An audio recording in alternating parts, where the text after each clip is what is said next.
दोस्तों आज की इस क्लास को मैराथन की दृष्टि से देखेंगे और ये क्लास बहुत ही इंपॉर्टेंट है क्योंकि एनवीएस का एग्ज़ाम कल है, यानी कि 30 नवंबर को एग्ज़ाम है जिनका। और ये इस क्लास को पूरा देख ले कंप्लीट।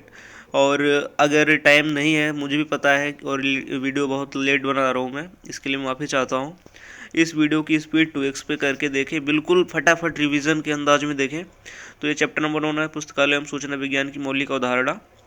तो हम डायरेक्ट क्वेश्चन आंसर को डिस्कस करेंगे, ऑप्शंस पर नहीं जाएंगे। पुस्तकालय उस स्थान को कहा जाता है, यहाँ पे हम देख रहे हैं जहाँ विविध प्रकार के पाठ्य सामग्रियों का संग्रह पाठकों के सेवार्थ रखी जाती हैं। क्वेश्चन नंबर 2, हिंदी शब्द पुस्तकालय 2 शब्दों से मिलकर बना है। पुस्तक प्लस आलय, यानी कि पुस्तकालय, पुस्तक प्लस आलय। पुस्तकालय शब्द की उत्पत्ति लैटिन भाषा के शब्द से हुई है, तो LIBER, लाइबर से हुई है। पुस्तकालय शब्द की उत्पत्ति लैटिन भाषा के लाइबर शब्द से हुई है, जो किस फ्रेंच शब्द के समानार्थी है? तो LIBRA, लाइब्रा। जो लाइब्रा है वो फ्रेंच वर्ड है और लाइबर जो है ये लैटिन वर्ड है, इसको आप माइंड में रखें। क्वेश्चन नंबर 5, विक्रेताओं के पास रखी पुस्तकों के भंडार गृह को पुस्तकालय नहीं कहा जा सकता क्योंकि वह व्यवस्थित नहीं होती है, महंगी होती है, जगह कम होती है। इसमें ऑप्शन नंबर डी हम देखेंगे, वह सेवार्थ नहीं रखी जाती हैं, क्योंकि जो पुस्तकालय होता है उसमें पुस्तकें जो है वो पाठकों के सेवार्थ रखी जाती हैं, लेकिन जो विक्रेताओं के पास पुस्तकें रहती है वो कमर्शियल पर्पज से रहती है। तो पुस्तकालय विज्ञान शब्द का प्रयोग प्रथम बार किसने किया था? तो मार्टिन सेतिनगर किया था। सर्वप्रथम पुस्तकालय शिक्षा के लिए संस्थान स्थापित करने का श्रेय किसको जाता है? मेलविल डेवी को जाता है, school of library economy. Question number 8 देखेंगे, पुस्तकालय शिक्षा के लिए मेलविल डेवी द्वारा स्थापित संस्थान कौन सा है? School of library economy. और ये 1887 में इसकी स्थापना हुई थी मेलविल डेवी के द्वारा। भारत में पुस्तकालय शिक्षा प्रारंभ करने का श्रेय किसको जाता है? तो ऑप्शन नंबर ये है, सियाजी राय गायकवाड़ द्वितीय को। क्वेश्चन नंबर 11 देखेंगे, भारत में पुस्तकालय शिक्षा प्रारंभ करने के लिए बड़ौदा नरेश द्वारा किसे भारत बुलाया गया था? W.A. बोर्डन को। और क्वेश्चन नंबर 12, भारत में पुस्तकालय आंदोलन का जनक किसे कहा जाता है? सियाजी राव गायकवाड़ सेकंड को। सन 1915 से 16 में किसके द्वारा पंजाब विश्वविद्यालय में पुस्तकालय विज्ञान में शिक्षा में डिप्लोमा कोर्स शुरू किया जाता है? जॉन डिकिंसन द्वारा। W.A. बोर्डन और जॉन डिकिंसन किसके शिष्य थे? मेलविल डेवी के शिष्य थे। भारत में पुस्तकालय विज्ञान का जनक पिता किसे कहा जाता है? Doctor SR Ranganathan. ये बहुत कॉमन क्वेश्चन है। भारत में बिलीव कोर्स प्रारंभ करने वाला ये अलीगढ़ मुस्लिम विश्वविद्यालय 1947। और भारत में एमलिब कोर्स का प्रारंभ किस विश्वविद्यालय द्वारा किया गया था? दिल्ली विश्वविद्यालय द्वारा 1949 ईस्वी में, ऑप्शन नंबर डी। भारत में एमफिल कोर्स प्रारंभ किस विश्वविद्यालय द्वारा किया गया था? तो ऑप्शन नंबर डी है, ये भी दिल्ली विश्वविद्यालय द्वारा 1978 में। पुस्तकालय विज्ञान में मार्टिन सेतिनगर की पहली पाठ्यपुस्तक कब प्रकाशित हुई थी? 1880 में। प्रथम बार पुस्तकालय विज्ञान लाइब्रेरी साइंस शब्द का प्रयोग किसके द्वारा किया गया था? मार्टिन सेतिनगर।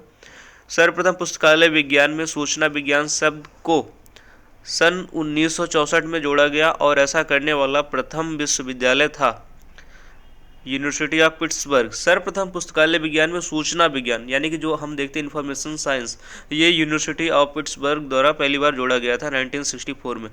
दोस्तों फटाफट अंदाज में सारे क्वेश्चन को डिस्कस करेंगे हम लोग, और ये रिवीजन के पॉइंट ऑफ व्यू से देखेंगे इस वीडियो को। जल्दी, टाइम बहुत ही कम है हमारे पास।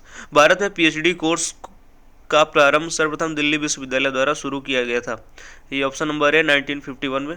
भारत में सर्वप्रथम PhD की उपाधि किसे और कब प्रदान की गई थी? दिल्ली विश्वविद्यालय द्वारा सन 1957 में DB कृष्णराव को। दिल्ली विश्वविद्यालय यानी कि दिल्ली विश्वविद्यालय DB कृष्णराव 1957 PhD, सब में देख रहे हैं D आ रहा है, तो PhD DB कृष्णराव सन 1957 ईस्वी में DB कृष्णराव को डॉक्टर रंगनाथन के निर्देशन में शोध कार्य शीर्षक के लिए PhD की उपाधि प्रदान की गई थी। तो physics analysis and depth of agriculture classification, option number B is the right. सर्वप्रथम पुस्तकालय विज्ञान में PhD की डिग्री लंदन स्कूल ऑफ इकोनॉमिक्स द्वारा 1935 में शोध कार्य शीर्षक के लिए प्रदान की गई थी। जो अगर देख रहे हैं हम लंदन इंग्लिश, तो the public library service under English local government.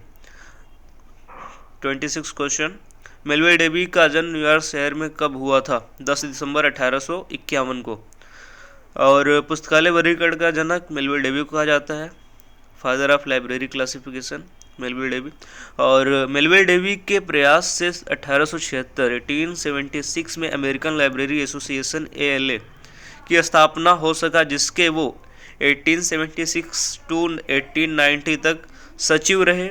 सचिव जो है 1876 से 1890, और अध्यक्ष क्वेश्चन नंबर 29 में वो अध्यक्ष रहे 1880 से 1893। और पुस्तकालय विज्ञान की प्रथम पत्रिका लाइब्रेरी जर्नल की शुरुआत एवं संपादन का श्रेय मेलविल डेवी को जाता है। मेलविल डेवी कब न्यूयॉर्क शहर के कोलंबिया कॉलेज के पुस्तकालय अध्यक्ष रहे? क्वेश्चन नंबर किस पे थे हम लोग?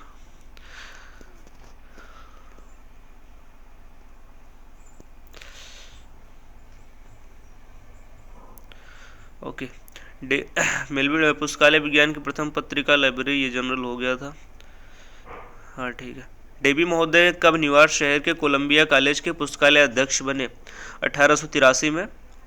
डॉक्टर SR रंगनाथन का जन्म कब और कहाँ हुआ था? 12 अगस्त 1892 को शियाली, मद्रास, चेन्नई में हुआ था।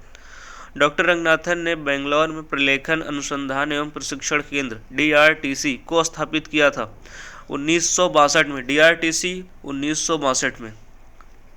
डॉक्टर रंगनाथन को भारत सरकार द्वारा कब पद्मश्री की उपाधि प्रदान की गई थी? 1957 में। डॉक्टर रंगनाथन द्वारा पुस्तकालय विज्ञान के सूत्रों की रचना कब की गई थी?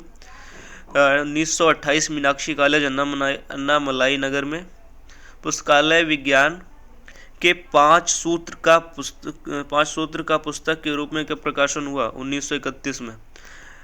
5 सूत्र आपको पता होना चाहिए, books for use, books for all, पाठक को, प्रत्येक पाठक को उसकी पुस्तक, पाठक का समय बचाओ, पुस्तकालय वर्धनशील संस्था है, ये सब आपको याद होना चाहिए।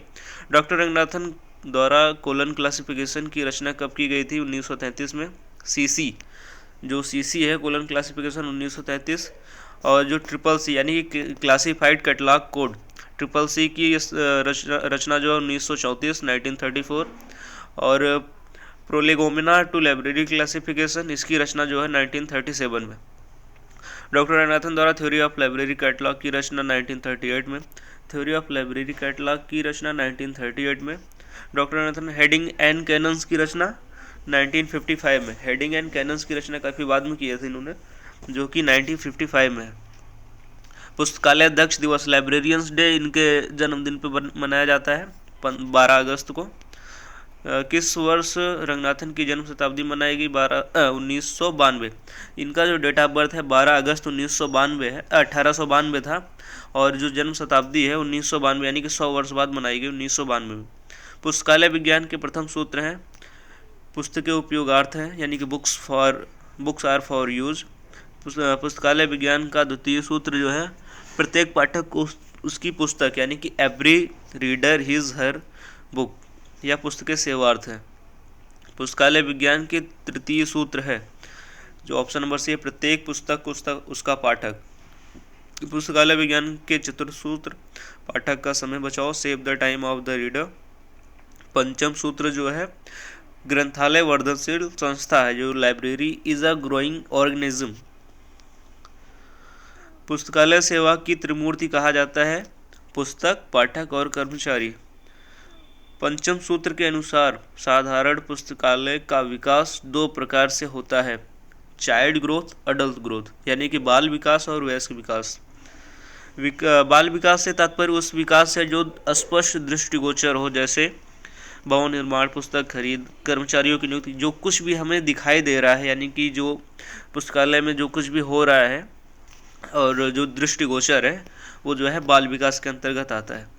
और वयस्क विकास से तात्पर्य उस विकास से है जो अस्पष्ट दृष्टिगोचर नहीं होता है, यानी कि पुस्तकालय सेवाओं की गुणवत्ता, यानी कि किसी गुणवत्ता में सुधार, तकनीकों का विकास, कर्मचारियों की व्यावसायिक कौशल में विकास, जो कुछ भी दृष्टिगोचर नहीं, जो दिखाई नहीं दे रहा है, जिसको हम बस देख सकते हैं, महसूस कर सकते हैं, देख नहीं सकते हैं, समझ सकते हैं, उसको बोलते हैं अडल्ट, यानी कि वयस्क विकास। पुस्तकालय विज्ञान के किस सूत्र में पुस्तकालय के बाल विकास और युवा विकास की चर्चा की गई है। ये अभी हमने देखा, ग्रंथालय वर्धन संस्था है 5th लॉ में, 5वें में। पुस्तकालय विज्ञान का कौन सा सूत्र CD रोम की व्याख्या करता है 5th लॉ। और पुस्तकालय, मुख्यतः पुस्तकालय के 3 प्रकार कौन कौन से होते हैं? सार्वजनिक, शैक्षणिक और विशिष्ट। ऑप्शन नंबर 1 सही है। वैसा पुस्तकालय जो जनता के लिए, जनता का और जनता द्वारा संचालित हो, यानी कि जो कुछ भी सार्वजनिक पुस्तकालय के अंतर्गत आता है, जैसे जनता का, जनता के लिए, जनता द्वारा, ये सब सार्वजनिक। पब्लिक पुस्तकालय, पब्लिक लाइब्रेरी। जनता का विश्वविद्यालय किस प्रकार के पुस्तकालय को कहा जाता है? ये भी सार्वजनिक पुस्तकालय यानी पब्लिक लाइब्रेरी को। यूनेस्को ने अपने सदस्य देशों के लिए सार्वजनिक ग्रंथालय मैनिफेस्टो को कब तैयार किया? 1994 में, 1949 में, सॉरी, 1949 में। यूनेस्को ने सार्वजनिक ग्रंथालय मैनिफेस्टो में किस वर्ष संशोधन किया? 1972 में। यूनेस्को द्वारा international federation of library association, IFLA, इसकी वो फुल फॉर्म याद कर ले, यूनेस्को द्वारा international federation of library association सहयोग से किस वर्ष सार्वजनिक ग्रंथालय घोषणा पत्र तैयार किया? 1994 में। शैक्षणिक ग्रंथालय के प्रायः 2 प्रकार कौन से हैं? प्रायः 3 प्रकार कौन से हैं? शैक्षणिक पुस्तकालय यानी कि जो शिक्षा के लिए जो ग्रंथालय है, उसके 3 प्रकार कौन कौन से हैं? विद्यालय, महाविद्यालय, विश्वविद्यालय। तो हम देखेंगे कॉलेज, विश्वविद्यालय, महाविद्यालय, यूनिवर्सिटी, और जो महाविद्यालय होता है। विद्यालय पुस्तकालय के प्रमुख उद्देश्य क्या होते हैं? तो इसमें उपरोक्त सभी हो जाएगा। जैसे हम देख रहे हैं, पाठ्यक्रम से संबंधित सूचनाओं का संग्रह करना, छात्रों में पढ़ने की आदतों को बढ़ावा देना, नए ज्ञान का सृजन स्थान बनाना।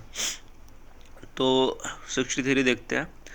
विद्यालय पुस्तकालय को इन स्तरों पर विभाजित किया जा सकता है: प्राथमिक विद्यालय पुस्तकालय, माध्यमिक, उच्च विद्यालय और उच्चतर विद्यालय पुस्तकालय। प्राथमिक, माध्यमिक, उच्च, उच्चतर। 64 देख रहे हैं। विश्वविद्यालय ग्रंथालय विश्वविद्यालय का हृदय स्थल होता है। ये किसका कथन है? क्या हम देख रहे हैं? CD Deshmukh. Calcutta public library की स्थापना 1836 में हुई थी।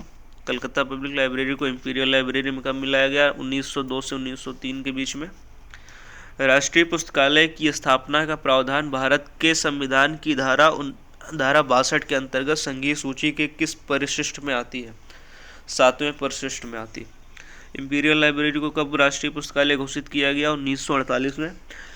दोस्तों, इस वीडियो को आप 2x स्पीड में देखें, फटाफट रिवीजन की दृष्टि से देखें, रिवीजन के पॉइंट ऑफ व्यू से देखें और सारे क्वेश्चंस को देखते हुए आगे बढ़े। मैंने इसमें सभी क्वेश्चंस को कवर किया है जो कि चैप्टर वाइज है। ये चैप्टर नंबर 1 है। आइए देखते हैं। सन 1948 में इंपीरियल लाइब्रेरी को राष्ट्रीय पुस्तकालय घोषित किया गया तथा तत्कालीन शिक्षा मंत्री अबुल कलाम आज़ाद द्वारा इसे सभी भारतीय के लिए कब खोल दिया गया? 1 फरवरी 1953 को। और इंपीरियल लाइब्रेरी ऑफ इंडिया को सर्वप्रथम कब मेडकॉफ हॉल में जनता के लिए उपयोगार्थ खोल दिया गया था? 30 जनवरी 1903 को। जो इंपीरियल लाइब्रेरी ऑफ इंडिया है, इसको मेडकॉफ हॉल में जनता के लिए कब उपयोगार्थ खोला गया था? तो 30 जनवरी 1903। इंपीरियल लाइब्रेरी का प्रथम पुस्तकालय अध्यक्ष जॉन मैकफार्लेन को बनाया गया। 1948 में भारत सरकार ने एक अधिनियम के तहत इंपीरियल लाइब्रेरी ऑफ इंडिया को राष्ट्रीय पुस्तकालय का नाम दिया और इसका प्रथम पुस्तकालय अध्यक्ष बने VS केशवन। इसके प्रथम पुस्तकालय अध्यक्ष बने। और राष्ट्रीय पुस्तकालय को किस वर्ष मेडकॉफ हॉल से स्थानांतरित करके बेल्वेडियर में लाया गया? 1951 में। डिलीवरी ऑफ बुक्स एक्ट कानून के द्वारा प्रत्येक प्रकाशन की कुछ प्रतियां राष्ट्रीय पुस्तकालय को भेजना प्रशासकों के लिए अनिवार्य कर दिया गया। यह एक्ट किस वर्ष पारित हुआ? 1954 में पारित हुआ। 1954 में डिलीवरी ऑफ बुक्स एक्ट 1954 कानून में किस वर्ष प्रथम संशोधन किया गया? ये 1956 में प्रथम संशोधन हुआ। राष्ट्रीय पुस्तकालय का संचालन भारत सरकार के किस मंत्रालय के अधीन है? तो कल्चरल मिनिस्ट्री यानी कि संस्कृति मंत्रालय। विश्व का प्रथम सार्वजनिक अधिनियम कहाँ लागू हुआ था? इंग्लैंड में सन 1850 में। सर्वप्रथम सार्वजनिक अधिनियम प्रथम सार्वजनिक अधिनियम? इंग्लैंड में 1850 ईस्वी में। भारत में सार्वजनिक पुस्तकालय अधिनियम किस राज्य ने लागू किया था? सबसे पहले तमिलनाडु मद्रास सार्वजनिक अधिनियम 1948 में।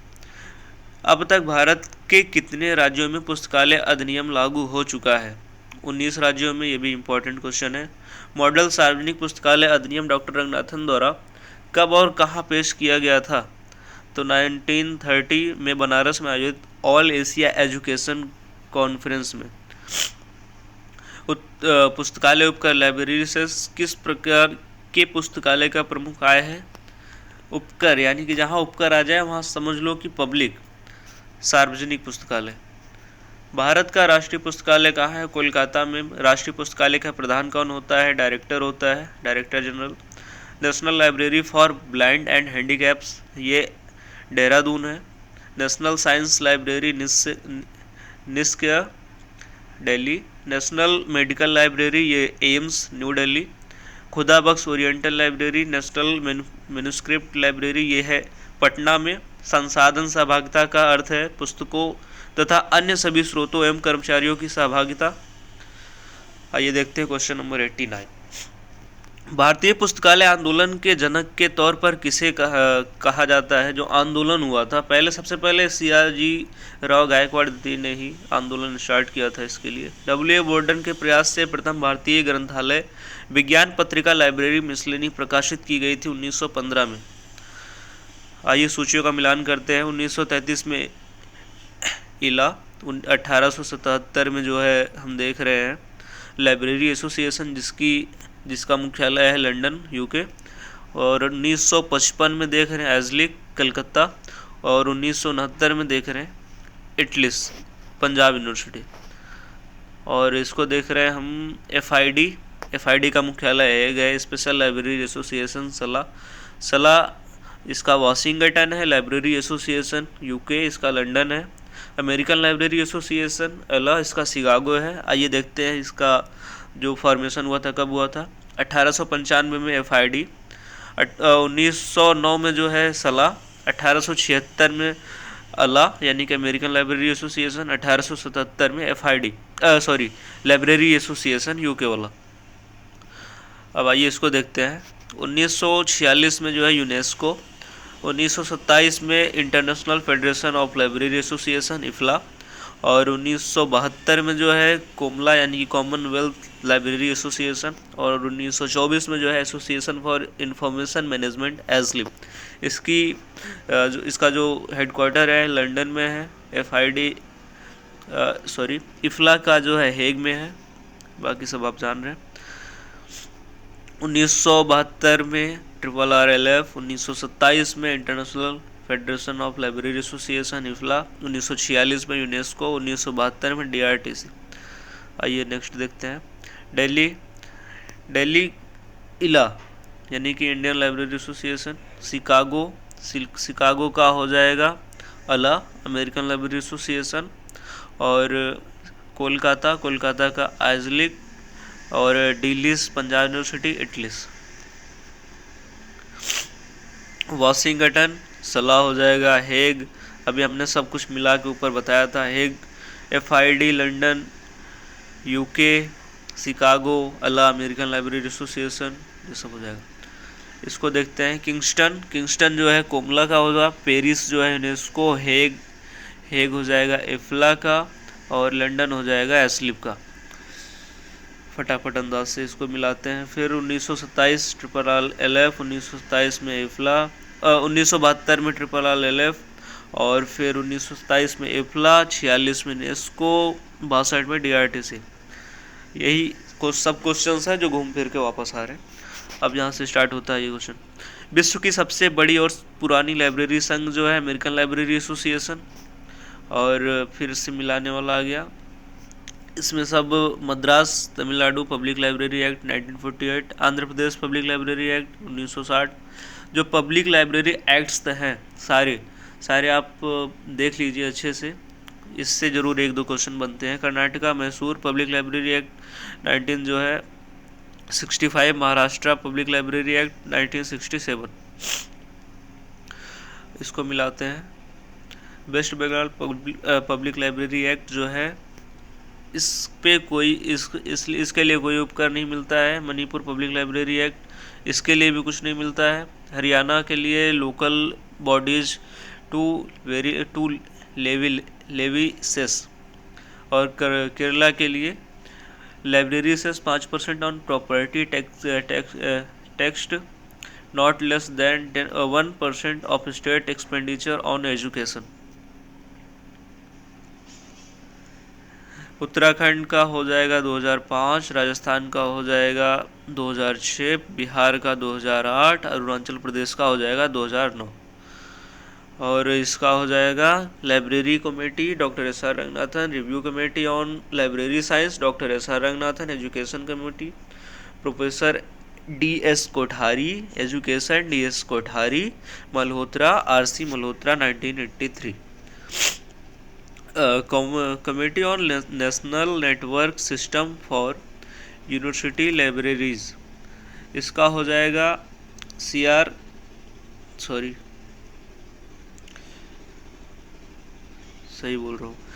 आर मल्होत्रा। और national library information policy NAPLIS Yashpal. और curriculum development committee on library and information science DP Chattopadhyay. और UGC model curriculum library and information science 2001 professor NP Kaula. शायद डेपोसिटरी पुस्तकालय में शामिल नहीं है एशियाटिक सोसाइटी कोलकाता।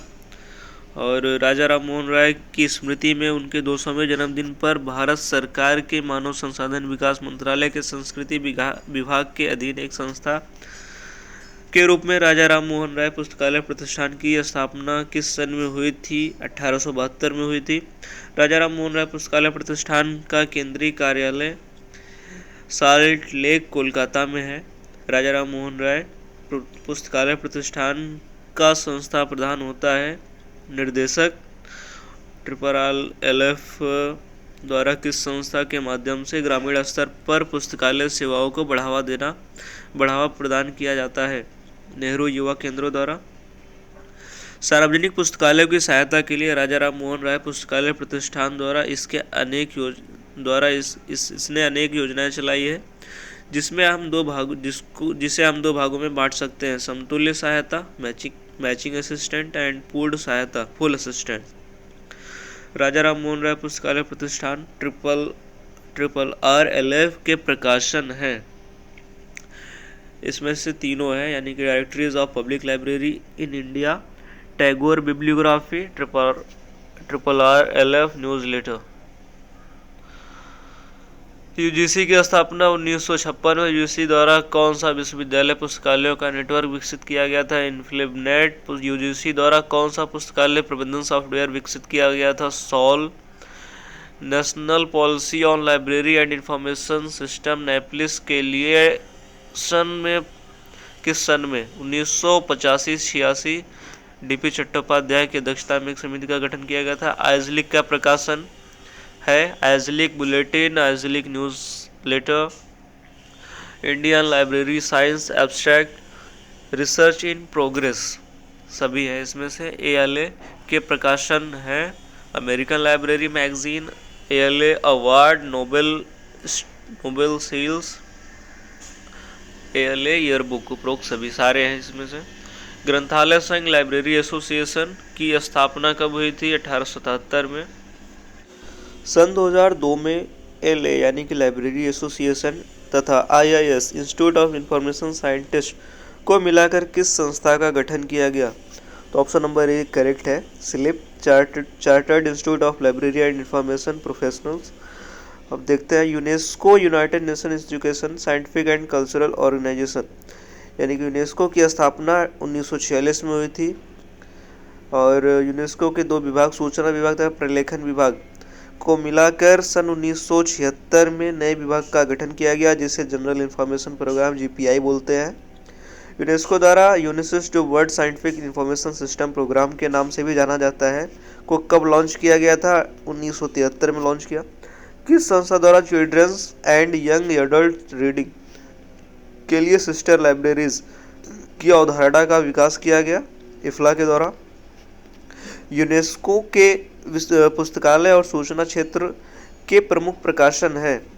तो यूनिसिस, न्यूज़लेटर, ट्रांसलेटनियम, UNESCO, journal of information science, उपरोक्त में से सभी। एफआईडी की स्थापना 12 दिसंबर 1895 को ब्रुसेल्स में किनके द्वारा की गई थी? पॉल आउटलेट और हेनरी ला फाउंटेन के द्वारा की गई थी। एफआईडी की स्थापना 12 सितंबर 1895 को ब्रुसेल्स में किस तरह से की गई थी, किस नाम से की गई थी? तो ऑप्शन नंबर ए देखते हैं, इंटरनेशनल इंस्टीट्यूट ऑफ बिब्लियोग्राफी। एफआईडी की स्थापना 12 सितंबर 1895 को ब्रुसेल्स में किस नाम से की गई थी? तो इंटरनेशनल इंस्टीट्यूट ऑफ बिब्लियोग्राफी। एफआईडी का नाम इस तरह समय समय पर बदला गया। निम्नलिखित में से कौन सा क्रम गलत है? तो इसमें देख रहे हैं हम 1931 वाला सही है, 37 सही है, 88 सही है, 31 में IID the international institute of documentation, 37 में इंटरनेशनल फेडरेशन फॉर डॉक्यूमेंटेशन, 88 में international federation for information and documentation. लेकिन जो डी वाला है 1999 the international federation for information and documentation एफआईडी, ये गलत है। एफआईडी को किस वर्ष विघटित किया गया था? 2002 में। विघटित मतलब अलग किया गया था। इफ्ला की स्थापना 30 सितंबर 1927 में स्कॉटलैंड में किया गया था, जिसका मुख्यालय हेग में है। इफ्ला का मुख्यालय हेग में है। संसाधन सहभागिता का प्रारंभ 200 ईसा पूर्व में किन किन पुस्तकालयों के बीच सहयोग से प्रारंभ हुआ था? तो अलेक्जेंड्रिया लाइब्रेरीज एंड परगमन लाइब्रेरी। 1970 में वीमर एवं जीन ग्रंथालय ने संयुक्त रूप से एक संघीय सूची यूनियन कैटलॉग का निर्माण किया, जिसके निर्माण का श्रेय एच.सी. बैटन को जाता है। भारत में कंसोर्टिया के क्षेत्र में पहला प्रयास माना जाता है डनलेट को। इनसेट को मानव संसाधन विकास मंत्रालय द्वारा प्रोफेसर एन बालकृष्णन समिति के रिपोर्ट के आधार पर तकनीकी शिक्षा के क्षेत्र में इलेक्ट्रॉनिक संसाधनों के सहयोग के लिए विकसित किया गया, जिसका मुख्यालय आईआईटी दिल्ली में है। यानी कि इंडेस्ट का मुख्यालय दिल्ली में है, आईआईटी। यूजीसी इन्फोनेट कार्यक्रम की देखरेख की जाती है इन्फोनेट केंद्र अहमदाबाद द्वारा। पुस्तकालय तथा सूचना विज्ञान साहित्य में उपयोगिता अध्ययन का सबसे पहला संदर्भ 1930 के दशक में किसके द्वारा विकसित किया गया था? एल विल्सन द्वारा पुस्तकालय तथा सूचना विज्ञान में साहित्य में उपयोगिता अध्ययन का सबसे पहला संदर्भ। ओके। मोबाइल पुस्तकालय सेवा एक महत्वपूर्ण प्रसार सेवा है। डॉक्टर रंगनाथन द्वारा मोबाइल पुस्तकालय को कौन सा नाम दिया गया है? Library on wheels. इसको याद रखेंगे। वैसे लोग जो भौगोलिक या अन्य कारणों से पुस्तकालय तक पहुंच नहीं पाते हैं, वहां पर पुस्तकालय सेवा पहुंचाया जा सकता है ब्रांच लाइब्रेरी खोलकर, यानी कि शाखा पुस्तकालय द्वारा। प्रसार सेवा से तात्पर्य पुस्तकालय की उन गतिविधियों से है जिसके द्वारा पुस्तकालय सेवा का विस्तार उन पाठकों तक किया जाता है जो पुस्तकालय तक किन्हीं कारण से पहुंच नहीं पाते हैं, तथा प्रचार सेवा वह सेवा है जिसके द्वारा, हम देखते हैं इसमें तीनों ऑप्शन सही होगा, जिन उपयोगकर्ताओं या व्यक्ति को पुस्तकालय की जानकारी नहीं है, जैसे जिसकी जानकारी नहीं है उसके बारे में किसी न किसी एडवर्टाइजमेंट के द्वारा उसको पता चलेगी, जानकारी पता चलाया जाएगा। आधी अधूरी जानकारी है तो ऐसे व्यक्ति को पुस्तकालय की गतिविधियों से परिचित कराया जाएगा। पुस्तकालय के प्रति उदासीन है वैसे व्यक्ति को पुस्तकालय की गतिविधियों से परिचित कराया जाएगा। तो कुल मिला के ऑप्शन नंबर डी सही है। विस्तार सेवा के स्वरूप है। विस्तार सेवा यानी कि प्रसार सेवा जो कुछ भी है। Library website, library orientation, books fair and exhibition, उपरोक्त सभी। तो देख रहे हैं किस संस्था का कैटलॉग लाइन यानी कि मैनेजिंग इंफॉर्मेशन है? एसलिप का। किस संस्था द्वारा सिस्टर लाइब्रेरी की अवधारणा का विकास किया गया? इफ्ला सिस्टर लाइब्रेरी। भारत में आईएसबीएन प्रदान करने वाली संस्था RRLF है। किस वर्ष आईएसबीएन प्रदान करने वाली संस्था RRLF ऑफिस को कोलकाता से दिल्ली स्थानांतरित किया गया? पहले इसका कोलकाता में ऑफिस था, फिर दिल्ली हो गया 2011 में। भारत में ISSN प्रदान करने वाली संस्था NSL नेशनल साइंस लाइब्रेरी। जो ISSN है वो नेशनल साइंस लाइब्रेरी प्रदान करती है, और ISBN RRLF प्रदान करती है। भारत में सर्वप्रथम पुस्तकालय कहाँ नोटिस किया गया था? Where was the first library noticed in India? सारस्वती में। यूएपी शब्द का पूरा नाम है universal availability of publications. Universal availability of publications. देखते हैं लिब्रामेट्री शब्द की अवधारणा का विकास किसके द्वारा किया गया? डॉक्टर रंगनाथन के द्वारा। एस के असदुल्ला पुस्तकालय अध्यक्ष थे इंपीरियल लाइब्रेरी के। एस के असदुल्ला इंपीरियल लाइब्रेरी के पुस्तकालय अध्यक्ष थे। National library bibliography INB, Indian national bibliography INB के निर्माण का कार्य किसके द्वारा किया गया? केंद्रीय संदर्भ पुस्तकालय कोलकाता के द्वारा। अब चैप्टर 1 खत्म हो गया, चैप्टर नंबर 2 पे आते हैं। और जिस जोश के साथ हमने उस चैप्टर को ख़त्म किया था उसी जोश के साथ इसको भी फटाफट रिवीजन अंदाज में ख़त्म करेंगे। आइए देखते हैं 1910 में वैज्ञानिक प्रबंधन यानी कि साइंटिफिक मैनेजमेंट शब्द का प्रयोग सर्वप्रथम किसने किया था? लुईस ब्रैडी ने किया था। वैज्ञानिक प्रबंधन का पिता साइंटिफिक मैनेजमेंट कहा जाता है FW टेलर को। आप इसमें कंफ्यूज मत होना। वैज्ञानिक प्रबंधन शब्द जो वर्ड है इसको सबसे पहले इंट्रोड्यूस किसने किया था? लुईस ब्रैडी ने। और जो इसका फादर है वो FW टेलर है। प्रबंधन के 14 सिद्धांत का प्रतिपादन किसने किया था? हेनरी फेयल ने किया था। POSD COARB को पोस्ट क्राफ्ट सिद्धांत के प्रतिपादक थे लूथर गुलिक और L उर्बिक। TQM total quantity management US navy ने इसका प्रतिपादन किया था। और हम देखते हैं इसको motivation has in developed 2 factor theory. Maslow created the ERG theory. देखते हैं principle of management Peter Drucker. और मैनेजमेंट बाय ऑब्जेक्टिव्स इसका हेनरी फेयल हो जाएगा।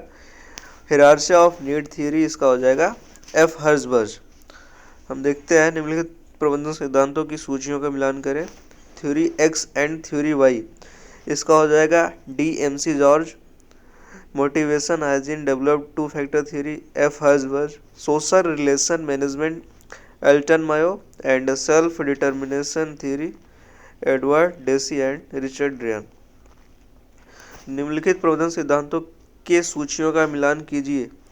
इसमें हम देखते हैं TQM US navy, hierarchy of need theory Maslow, theory X and theory Y DMC George और self determination theory Edward Deci and Richard Ryan. प्रोटोकॉप में CO का संक्षिप्तार है कोऑर्डिनेशन POSD CO जो है वर्ड इसका जो संक्षिप्तार है CO से होता है कोऑर्डिनेशन। इनमें से FRBR मॉडल के 4 तत्व कौन कौन से हैं? Work expression manifestation item. Work expression manifestation item. पुस्तकालय की व्यवस्था में संपूर्ण गुणवत्ता प्रबंधन के कार्यान्वयन हेतु एक मॉडल प्रस्तुत किया गया जो 10 चरण वाली प्रक्रिया की रूपरेखा और जो 4 स्तरों पर विभाजित है सूसन तथा बर्नार्ड। उद्देश्य पूर्ण प्रबंधन यानी कि MBO मैनेजमेंट बाय ऑब्जेक्टिव्स का प्रतिपादन 1954 ईस्वी में किस विचारक द्वारा प्रदान किया गया था? पीटर F ड्रकर द्वारा। MBO Peter F Drucker.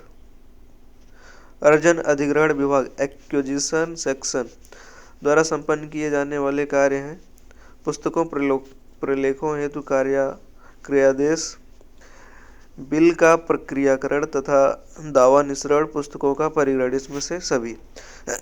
परिग्रहण पंजी पुस्तकालय का अस्थायी अभिलेख होता है। जो परिग्रहण पंजी होता है वो पुस्तकालय का अस्थायी अभिलेख होता है। परिग्रहण पंजी में पुस्तकालय संग्रह को उसी क्रम में दर्ज किया गया होता है जिस क्रम में उसे पुस्तकालय में प्राप्त किया गया होता है। परिग्रहण पंजी में पुस्तकालय संग्रह को उसी क्रम में दर्ज किया गया होता है।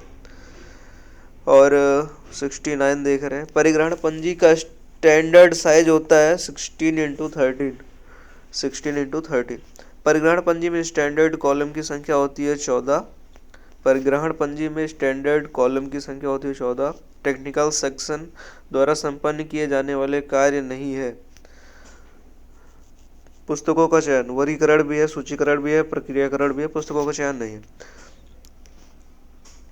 और परिसंचरण विभाग यानी कि सर्कुलेशन सेक्शन द्वारा संपन्न किए जाने वाले कार्य हैं। पुस्तकों का आदान प्रदान, ये भी सही है। पुस्तकों का आरक्षण, ये भी सही है। जुर्माना या विलम्ब शुल्क वसूली, ये भी सही। तो पुस्तकालय का हृदय स्थल किस विभाग को कहा जाता है? संदर्भ विभाग को कहा जाता है। पुस्तकालय समिति में पुस्तकालय अध्यक्ष की भूमिका होती है संयोजक की। पुस्तकालय से पाठ्य सामग्री बाहर ले जाने की प्रक्रिया निर्गम और उसे वापस प्राप्त करने की प्रक्रिया आगम कहलाती है। और यह संपूर्ण प्रक्रिया आगम निर्गम निर्गम आगम यानी कि आदान प्रदान सर्कुलेशन सिस्टम कहलाती है। नेवार्क निर्गम आगम पद्धति का विकास 1900 में संयुक्त राज्य के न्यू जर्सी राज्य के न्यूयॉर्क सार्वजनिक पुस्तकालय में हुआ था। नेवार्क निर्गम आगम पद्धति द्विपत्रक पद्धति है। और नेवार्क निर्गम आगम पद्धति पत्रक का आकार होता है 5x3। ब्राउन पद्धति, ब्राउन मेथड का विकास बोस्टन पुस्तकालय के पुस्तकालय अध्यक्ष द्वारा किया गया था, नीना ब्राउन द्वारा। RFID रेडियो फ्रीक्वेंसी आइडेंटिफिकेशन पत्रिका प्रबंधन के लिए त्रिपत्रक पद्धति 3 कार्ड सिस्टम किसके द्वारा प्रस्तावित किया गया था? डॉक्टर SR रंगनाथन के द्वारा। पत्रिका प्रबंधन जो 3 कार्ड सिस्टम है डॉक्टर SR रंगनाथन द्वारा। पत्रिका प्रबंधन के लिए त्रिपत्रक पद्धति 3 कार्ड सिस्टम के लिए पत्रक है register card, check card, Kardex. ये कार्डेक्स है। Index, periodicals, index, classified index card, ये नहीं है। Kardex, register card, check card, Kardex. Kardex सही है option. RFID radio frequency identification प्रणाली के निम्नलिखित तत्व हैं। RFID tags, smart gate, handle reader, उपरोक्त सभी। तो ये तीनों हो जाएंगे सही। भंडार सत्यापन की विधियां हैं। परिग्रहण रजिस्टर के द्वारा बाई एक्सेशन रजिस्टर संख्या को गिनकर, फलक सूची के द्वारा संग्रह सत्यापन, तो उपरोक्त सभी है। जो भंडार सत्यापन है यानी कि जो स्टॉक वेरिफिकेशन होता है वो इन सब के द्वारा वेरीफाई होता है।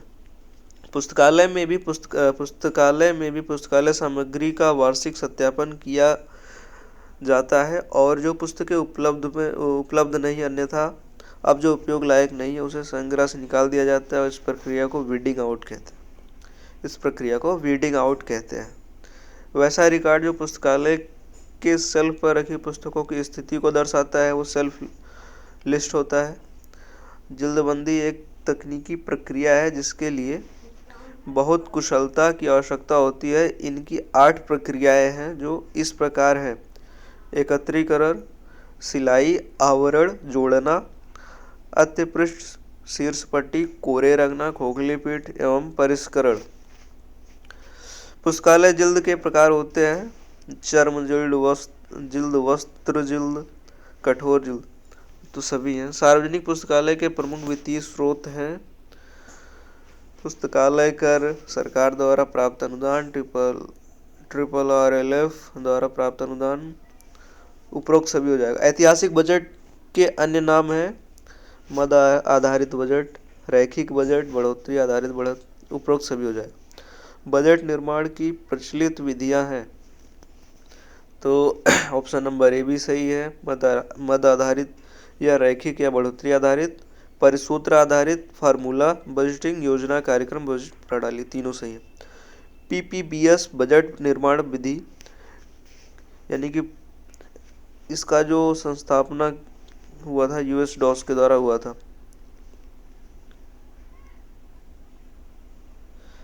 इसकी जो फुल फॉर्म है प्लानिंग पब्लिकेशन बजटिंग सिस्टम। तो PPBS बजट निर्माण विधि का विकास किस वर्ष किया गया था? 1961 में। शून्य आधारित बजट जीरो बेस बजटिंग का विकास पीटर फायर को जाता है। और शून्य आधारित बजट ZBB निर्माण विधि का विकास किस वर्ष हुआ था? 1970 में हुआ था। किस वर्ष PERT प्रबंधन तकनीक का विकास किया गया था? 1958 में। और पुस्तक चयन के लिए सिद्धांत इनमें से किसके द्वारा प्रस्तुत किया गया था? ड्यूरी, मैककॉल्विन, मेलविल डेवी, उपरोक्त में से सभी हो जाएगा। ड्यूरी द्वारा प्रतिपादित पुस्तक चयन का सिद्धांत है। ड्यूरी द्वारा प्रतिपादित पुस्तक चयन का सिद्धांत है, हम देखेंगे, to provide the right book to the right reader at the right time. Drury द्वारा प्रतिपादित पुस्तक चयन का सिद्धांत किस वर्ष प्रतिपादित किया गया था? 1930 में। एमसी कॉल्विन द्वारा प्रतिपादित पुस्तक चयन का सिद्धांत demand and supply theory. MC Colvin द्वारा प्रतिपादित पुस्तक चयन का सिद्धांत किस वर्ष प्रतिपादित किया गया था? 1925 में। मेलविल डेवी द्वारा प्रतिपादित पुस्तक चयन का सिद्धांत है, Melvil Dewey, the best reading for the largest number at the least cost. Melvil Dewey का ये कथन है, सिद्धांत है, चयन है, पुस्तक चयन सिद्धांत। ये जो है 1879 यानी कि 1879 में दिया गया था। क्वेश्चन नंबर 204 पे हम बढ़ रहे हैं अब। प्रबंधन के तत्वों कार्यों को इस प्रकार देखा जा सकता है: planning, organising, staffing, directing, coordinating, reporting and budgeting. प्रबंधन के तत्वों कार्यों planning, organisation, staffing, directing, coordinating, reporting and budgeting के लिए कौन सा चित्तार है? तो POSDCORB यही संचितार पहला है। डॉक्टर SR रंगनाथन द्वारा प्रबंधन के कार्यों को कितने भागों में विभाजित किया गया था? 5। प्रबंधन का X एवं Y सिद्धांत, theory X and theory Y का विकास किसने किया था? डगलस MC जॉर्ज ने किया था। Theory X and theory Y, Douglas MC George. Theory X and theory Y किससे संबंधित है? मोटिवेशन से। हर्जबर्ग थ्योरी किससे संबंधित है? मोटिवेशन से। चलिए क्वेश्चन नंबर 211 को देखते हैं। सेल्फ सूची का मुख्य उपयोग पुस्तकालय के किस कार्यों में होता है? तो कैटलॉगिंग में होता है। सही पद का सही व्यक्ति पर चयन यानी कि posting the right person at the right place कहलाता है रिक्रूटमेंट, भर्ती। वित्तीय लेन देन, फाइनेंशियल ट्रांजैक्शन का मूल्यांकन करता है ऑडिटिंग। आप इसको भूल से बजटिंग या अकाउंटिंग मत लगाना, इसको ऑडिटिंग बोलेंगे। किसी पुस्तकालय का वार्षिक रिपोर्ट के 2 भाग होते हैं, तो ऑप्शन नंबर डी देखेंगे, डिस्क्रिप्टिव एंड स्टैटिकल। 215 ब्रिटिश पुस्तकालय में मुक्त द्वार प्रणाली यानी कि ओपन एक्सेस सिस्टम के जन्मदाता माने जाते हैं जेम्स डफ ब्राउन ने। न्यूयॉर्क चार्जिंग सिस्टम के जन्मदाता कौन है? John cotton Dana. इसको हम ऐसे याद करेंगे, New York charging system, John cotton Dana. किसे प्रबंधन के पारंपरिक विचारधारा यानी कि क्लासिकल स्कूल ऑफ मैनेजमेंट का जनक माना जाता है? हेनरी फेयल को। PERT शब्द किसके समानार्थी है? CPM के। पुस्तकालय में प्रवेश हेतु पाठक अपना सामान कहाँ रखते हैं? तो सबसे पहले जब प्रवेश करेंगे लाइब्रेरी में, तो प्रॉपर्टी काउंटर पे अपना जो भी सामान रहेगा, बैग वैग सब प्रॉपर्टी काउंटर पर रखेंगे। निम्नलिखित में से किस प्रक्रिया द्वारा चोरी हुई पुस्तक का पता लगाया जाता है? Stock verification.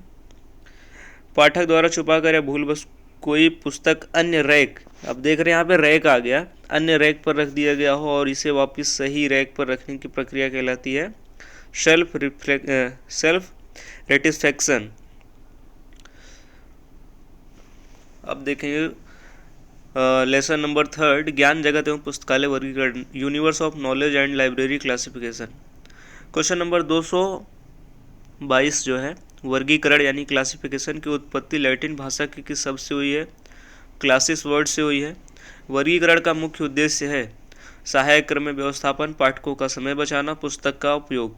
तो उपरोक्त में से सभी हो जाएगा। वर्गीकरण का पिता किसे माना जाता है? अरस्तु को माना जाता है। पुस्तकालय वर्गीकरण का पिता जो है मेलविल डेवी को माना जाता है। ज्ञान वर्गीकरण से तात्पर्य है विशिष्ट विषय प्लस वर्ग संख्या। ज्ञान वर्गीकरण से तात्पर्य है विशिष्ट विषय प्लस वर्ग संख्या। ग्रंथ वर्गीकरण से तात्पर्य जो है ग्रंथ की विशिष्ट आकृति प्लस ग्रंथ संख्या। ग्रंथ वर्गीकरण से तात्पर्य है ग्रंथ की विशिष्ट आकृति प्लस ग्रंथ संख्या। ग्रंथालय वर्गीकरण से तात्पर्य है ज्ञान वर्गीकरण प्लस ग्रंथ वर्गीकरण। ग्रंथालय वर्ग। DDC में किस प्रकार के अंकन का प्रयोग होता है?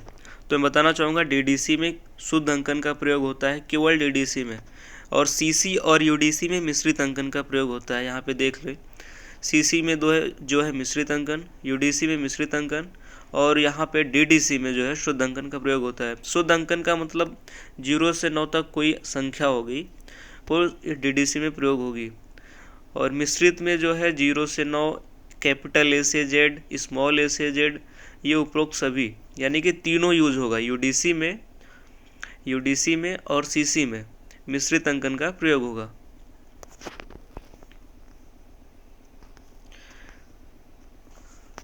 पूछ रहा है सीसी में किस प्रकार के अंकन का प्रयोग होगा। सीसी का मतलब कोलन क्लासिफिकेशन, तो ये भी मिश्रित अंकन का प्रयोग होता है। मिश्रित अंकन का मतलब 0 से 9 कैपिटल ए से जेड, स्मॉल ए से जेड, तो उपरोक्त में से सभी हो जाएगा। अंकन 2 प्रकार के होते हैं, शुद्ध और मिश्रित। क्रमांक संख्या यानी कि काल नंबर के तत्व होते हैं, तो वर्गांक, वर्ग संख्या, पुस्तक संख्या, संग्राहक संख्या। Class number, book number, collection number, ये तीनों होंगे। वर्गांक या क्लास नंबर क्या है, तो ऑप्शन नंबर ए देखेंगे, पुस्तक के विशिष्ट विषय के नाम का कृत्रिम भाषा में अनुवाद जो है वर्गांक यानी कि क्लास नंबर है। पुस्तक के विशिष्ट विषय के नाम का कृत्रिम भाषा में अनुवाद। रंगनाथन के पुस्तक संख्या, बुक नंबर की सूत्र कितने तत्व हैं? 8 तत्व हैं। डीडीसी का उद्भव किस वर्ष हुआ था? 1876 में। डीडीसी का प्रथम संस्करण किस शीर्षक से प्रकाशित हुआ था? प्रथम संस्करण पूछ रहा है, ये इंपॉर्टेंट है काफ़ी, तो इसको याद रखेंगे। अ classification and subject index for cataloguing and arranging the books and pamphlets of a library. DDC का प्रथम संस्करण कितने पृष्ठों पर प्रकाशित हुआ था? ये भी बहुत बार रिपीटेड क्वेश्चन है, 44 बार। डीडीसी का अब तक कितना संस्करण हो गया है? 23। डीडीसी का 23वां संस्करण कब प्रकाशित हुआ? 2012 में। डीडीसी के अनुसार ग्रंथांक बुक नंबर का निर्माण किया जाता है लेखक के कुल नाम सरनेम के आधार पर, जैसे रंगनाथन में RAN, तो ये तीनों लेटर पहले लिया जाएगा। डीडीसी के अनुसार SR रंगनाथन द्वारा रचित पुस्तक के लिए ग्रंथांक बुक नंबर होगा RAN, जो पहले बता दिया। डीडीसी के अनुसार अगर किसी पुस्तक का लेखक नहीं है तो ग्रंथांक का निर्माण किया जाएगा शीर्षक के प्रथम 3 अक्षर से। पुस्तकालय वर्गीकरण की प्रजातियों को निम्न श्रेणियों में विभाजित किया जाता है, परिगणनात्मक और पक्षात्मक। निम्नलिखित सूचियों का मिलान करें। Dewey decimal classification DDC Melvil Dewey, expansive classification CA Cutter, library of Congress classification LCC, library of Congress, universal decimal classification UDC, Paul Otlet and Henri La Fontaine. इसको ऐसे DDC Melvil Dewey, expansive classification CA Cutter, library of Congress classification LCC, library of Congress, UDC universal decimal classification UDC, Henri La Fontaine and Paul Otlet. तो I hope आपको याद हो गया होगा। Subject classification JD brown, bibliographic classification बिले और Riders international classification FM Riders, board system of ordering, इसका होगा बोर्ड। काफ़ी इजी था ये। डेवी डेसिमल क्लासिफिकेशन कब लॉन्च हुआ था? ये 1876 में। एक्सपेंसिव क्लासिफिकेशन ये कब लॉन्च हुआ था? ये 1891 में हुआ था। लाइब्रेरी ऑफ कांग्रेस क्लासिफिकेशन 1904 में हुआ था। यूनिवर्सल डेसिमल क्लासिफिकेशन 1905 में हुआ था। यानी कि डीडीसी 1876, EC यानी एक्सपेंसिव क्लासिफिकेशन 1891, LCC 1904, UDC 1905। इसको हम देखेंगे। Colon classification 1933, bibliographic classification 1935, Rider's international classification 1961, broad system of ordering 1978, Rider's international classification 1961। DDC का 2 खंडों में प्रकाशन किस संस्करण से शुरू हुआ? 16वें संस्करण से। 2 खंडों में, 3 खंडों में जो है 18वें संस्करण से, 4 खंडों में जो है 21वें संस्करण से। यानी कि 16वां, 18वां, 21वां, 2 खंडों में, 3 खंडों में, 4 खंडों में डीडीसी का प्रकाशन संस्करण शुरू हो गया था। एक बार फिर से देख लेते हैं, 16वें में, 18वें में, 21वें में। डीडीसी को किस संस्करण में टेबल डीडीसी के किस संस्करण में टेबल का प्रयोग हुआ था? 14वें संस्करण में। डीडीसी के 14वें संस्करण में टेबल की संख्या थी 4। डीडीसी के 18वें संस्करण में टेबल की संख्या थी 7। 22वें में 6। 14वें में 4, 18वें में 7, 22वें में 6। डीडीसी किस तरह की वर्गीकरण पद्धति है? लगभग परिगणनात्मक। LCC library of Congress classification system का विकास किस वर्ष हुआ था? 1904 में। एलसीसी किस तरह की वर्गीकरण पद्धति है? शुद्ध परिगणनात्मक पद्धति है। डीडीसी में ज्ञान जगत को मुख्य वर्गों में विभाजित किया गया है 000 to 999। यूडीसी में जो है 0 से 9। एलसीसी में जो है कैपिटल ए से जेड कैपिटल में 10 विभाजन। डीडीसी यूडीसी यहाँ पे देख रहे हैं आप, dB decimal classification, universal decimal classification, यानी कि 10 विभाजन दोनों है। बहुविभाजन कोलन क्लासिफिकेशन और LCC library of Congress classification दोनों जो है बहुविभाजन यानी कि बहुविभाजन। यूडीसी यूनिवर्सल डेसिमल क्लासिफिकेशन का विकास किस वर्ष हुआ था? 1905 में हुआ था। यूडीसी किस तरह की वर्गीकरण पद्धति है? लगभग पक्षात्मक। यूडीसी का निर्माण किसके द्वारा किया गया था? हेनरी लाफाउंटेन एंड पॉल ऑटलेट के द्वारा। यूडीसी की प्रथम संस्करण डीडीसी के किस संस्करण पर आधारित है? 5th पे है। यूडीसी का प्रथम संस्करण किस भाग में प्रकाशित हुआ था? किस भाषा में प्रकाशित हुआ था? फ्रेंच भाषा में। जो पहला था फ्रेंच, दूसरा फ्रेंच, तीसरा जर्मन, चौथा इंग्लिश। फ्रेंच जर्मन इंग्लिश याद करना। यूडीसी का प्रथम संस्करण किस शीर्षक से प्रकाशित हुआ था? Manuel du Repertoire Bibliographique Universel, French language है। यूडीसी के प्रकाशन शीर्षक सूचियों का मिलान करें। First Manuel du Repertoire Bibliographique Universel पहला था, और जो है सेकेंड क्लासिफिकेशन डेसिमल यूनिवर्सले 1927 में। थर्ड डेजिमल क्लासिफिकेशन 1934 में। फोर्थ यूनिवर्सल डेसिमल क्लासिफिकेशन 1943 में। तो जो है पहला जो है 1905 में, दूसरा जो है 1927 में, दूसरा 1927 में, तीसरा 1934 में, चौथा 43 में। पहला फ्रेंच, दूसरा फ्रेंच, तीसरा जर्मन, चौथा इंग्लिश। यूडीसी के प्रकाशन भाषाओं की सूचियों का मिलान करें तो ये काफ़ी इजी है, फ्रेंच, जर्मन, इंग्लिश। यूडीसी का अब तक कितने संस्करण में प्रकाशन हो चुका है? 7 संस्करण में, 4 पूर्ण है, 3 संक्षिप्त है। सीसी के किस संस्करण से सभी श्रेणियों को जोड़ने के लिए अलग अलग चिन्ह यानी कि PMEST, comma, semicolon, colon, dot ये चौथे संस्करण से शुरू हुआ। रंगनाथन साहब द्वारा फेसेट सीक्वेंस के लिए 4 सिद्धांतों का प्रतिपादन किया गया, जिनमें से wall picture principle, whole organ principle, cow calf principle, उपरोक्त में से सभी। सीसी के 7वें संस्करण में कितने तरह के दशा संबंधों का वर्णन है? 6 तरह का। इनमें से किस योजक चिन्हों कनेक्टिंग सिंबल्स का प्रयोग सीसी में नहीं होता है? एरो का नहीं होता है। कोलन, सेमीकोलन, डॉट ये होता है, एरो नहीं होता। वर्गीकरण शोध समूह क्लासिफिकेशन रिसर्च ग्रुप CRG कहाँ है? लंदन, UK में है। वर्गीकरण शोध समूह CRG किस वर्ष स्थापित हुआ था? 1952 में।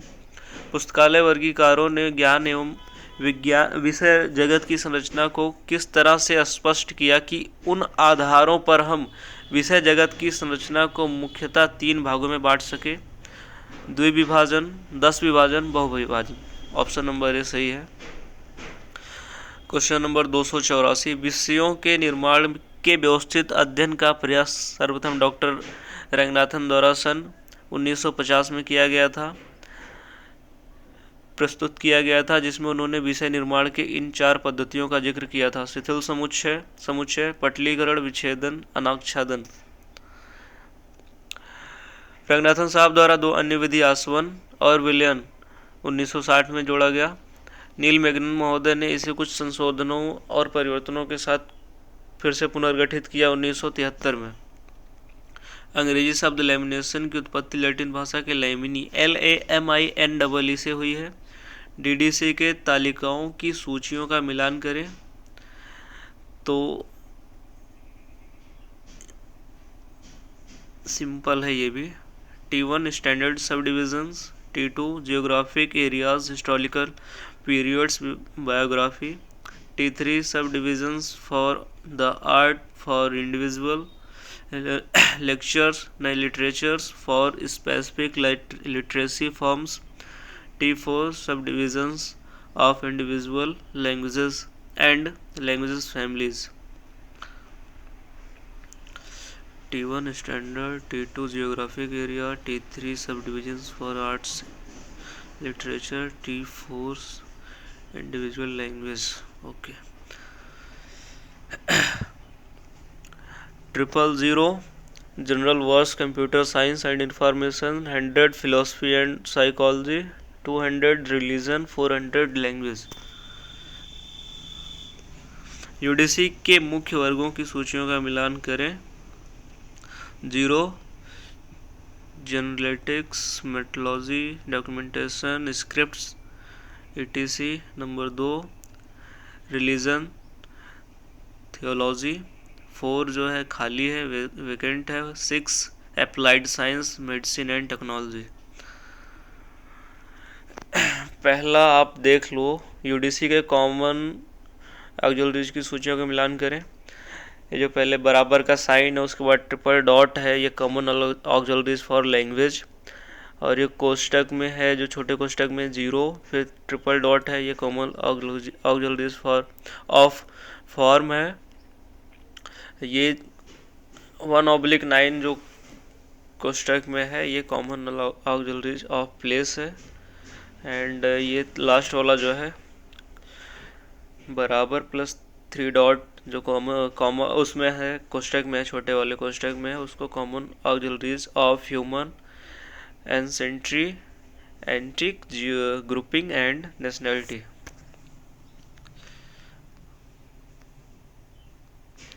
यूडीसी में कितने तरह के ऑक्सिलरीज का प्रयोग होता है? कॉमन एंड स्पेसिफिक ऑक्सिलरीज का। यूडीसी में इंडेक्स जो वास्तव में कंप्यूटर जनरेटेड इंडेक्स का प्रकाशन किस वर्ष शुरू हुआ? 1988 में। 5 मूलभूत पक्षों की अवधारणा का प्रयोग किया जाता है सीसी में। सीसी के द्वितीय संस्करण का प्रकाशन किस वर्ष हुआ था? 1939 में। सीसी के 14वें संस्करण का प्रकाशन किस वर्ष हुआ था? 1952 में। सीसी के 7वें संस्करण का प्रकाशन 1987 में। सीसी के किस संस्करण को रेजली फेसेट कहा जाता पद्धति के अंतर्गत रखा गया? उपरोक्त सभी प्रथम, द्वितीय, तृतीय। सीसी के किस संस्करण को फ्रीली फेसेट में रखा गया है? चतुर्थ, पंचम, छठा, यानी कि पहला, दूसरा, तीसरा जो है रिजली है, तीसरा, चौथा, पांचवा और छठा जो है फ्रीली है। सीसी के किस संस्करण को फ्रीली फेसेट में रखा गया है? 7वें को। प्रथम सीसी में 5 मूलभूत पक्षों को जोड़ने के लिए किस तरह के चिन्ह का प्रयोग किया गया है? कॉलन का। सर्वप्रथम सीसी में। सीसी के किस संस्करण में से 5 मूलभूत पक्षों को जोड़ने के लिए अलग अलग चिन्हों का प्रयोग किया गया है? चतुर्थ को। सीसी का 7वां संस्करण किसके द्वारा तैयार किया गया था? A.K. नील मैगनन, M.A. गोपीनाथ और S.K. सीतारमा। सीसी में कॉमन आइसोलेट कितने प्रकार का होता है? ACI and PCI। पुस्तकालय वर्गीकरण के सिद्धांतों को कितने भागों में विभक्त किया गया है? विवरण और गतिमान सिद्धांत। विवरणात्मक और गतिमान सिद्धांत। वर्गीकरण के विवरणात्मक सिद्धांतों के प्रतिपादन का श्रेय है shares, Richardson, bliss and brown. वर्गीकरण के विवरणात्मक सिद्धांतों के प्रतिपादन का श्रेय है सेयर्स, रिचर्डसन, ब्लिस और ब्राउन, उपरोक्त सभी। वर्गीकरण के गतिमान सिद्धांतों के प्रतिपादन का श्रेय है रंगनाथन। रंगनाथन महोदय ने वर्गीकरण के गतिमान सिद्धांतों का प्रतिपादन अपनी किस पुस्तक में किया है? प्रोलेगोमेना टू लाइब्रेरी क्लासिफिकेशन में किया। ऑक्टेव नोटेशन अक्षपदी अंकन का प्रयोग सीसी में हुआ है। सीसी किस संस्करण में टाइम फिक्सेड के लिए डॉट के स्थान पर सिंगल इन्वर्टेड कामा का प्रयोग शुरू हुआ है? छठे संस्करण से। सर्वप्रथम अपनी पुस्तक कैनन्स ऑफ क्लासिफिकेशन में उपसूत्र कैनन शब्द का प्रयोग किया था सेयर्स ने। कैनन्स ऑफ क्लासिफिकेशन सेयर्स, ये सेयर की बुक है, इसको भी याद रखें। प्रोलेगोमेना टू लाइब्रेरी क्लासिफिकेशन के तृतीय संस्करण में रंगनाथन महोदय द्वारा वर्गीकरण के लिए कितने सूत्रों का निर्माण किया गया था? 43। वर्गीकरण के उपसूत्रों को कितने स्तरों पर विभाजित किया गया है? Idea plan, verbal plan, notational plan, book classification plan. सूचियों का मिलान करें। Canons for idea plan 15 canons for verbal plan 4 canons for notational plan 21 canons for book classification 3 canons. Prolegomena to library classification तृतीय संस्करण में रंगनाथन ने कितने सहायक अनुक्रम के सिद्धांतों का निर्माण किया था? 18। प्रोलेगोमेना टू लाइब्रेरी क्लासिफिकेशन के तृतीय संस्करण में रंगनाथन ने कितने पक्ष अनुक्रम के सिद्धांत का निर्माण किया था? 4। प्रोलेगोमेना टू लाइब्रेरी क्लासिफिकेशन के तृतीय संस्करण में रंगनाथन ने कितने अभिधारणाओं पोस्ट्यूलेट का निर्माण किया था? 13। सीसी में पीसीआई कितने प्रकार के होते हैं? Energy and personality. पीसीआई कितने प्रकार के होते हैं? Energy and personality. कौन से वर्गीकरण पद्धति में रिलेटिव इंडेक्स का प्रयोग किया गया है? डीडीसी में। भारत में वर्गीकरण शोध के लिए जानी जाने वाली संस्था कौन सी है? जो है डीआरटीसी एंड सीआरजी, ये दोनों है। 5 मूलभूत श्रेणियों का संक्षिप्त नाम एक्रोनिम क्या है? पीएमईएसटी। पक्ष विश्लेषण यानी कि फैसेट एनालिसिस का प्रयोग किसके द्वारा किया गया था? एसआर रंगनाथन के द्वारा। फैसेट एनालिसिस का प्रयोग एसआर रंगनाथन द्वारा किया गया था।